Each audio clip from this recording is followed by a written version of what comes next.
আমাদের সেবার আলো সংগঠনের পক্ষ থেকে সমাজমূলক যে কাজগুলো করা হয়, যেমন আমাদের সেবার আলো সংগঠন থেকে ফ্রি ক্যারাটে স্কুল চলে, সেবার আলো সংগঠন থেকে কিন্নাল গার্ডেন স্কুল চলে, সেবার আলো সংগঠন থেকে অ্যাম্বুলেন্স চলে, আমাদের সেবার আলো সংগঠন থেকে বৃক্ষরোপণও করা হয়, আমাদের সেবার আলো সংগঠন থেকে ব্লাড ক্যাম্পও করা হয় এবং কিছু অসুস্থ ব্যক্তি আছে যারা গ্রামের মধ্যে বা শহরের মধ্যে বা আমাদের বিভিন্ন জায়গায় যে আমাদের সদস্যরা রয়েছে সেখান থেকে আমরা নিয়ে এসে আমরা চিকিৎসা করাই, নার্সিং হোমে চিকিৎসা করাই, এমনকি ফ্রি কস্টে, তার কোনো রকমের একটি টাকাও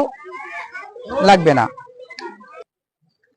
আজকে এই মহান দিনে সমাজের প্রতি বার্তা দেব যে আজকের দিনে আমাদের যে সংবিধান লাগু হয়েছিল, মানুষের যে মৌলিক অধিকার আছে, এই প্রতিষ্ঠানের কাজই হচ্ছে যে মানুষের মৌলিক অধিকারকে পাইয়ে দেওয়া।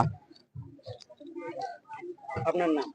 আমার নাম এস কে মোবারক, আমি সেবার আলো সংগঠনের প্রতিষ্ঠাতা ও মুখ্য সম্পাদক।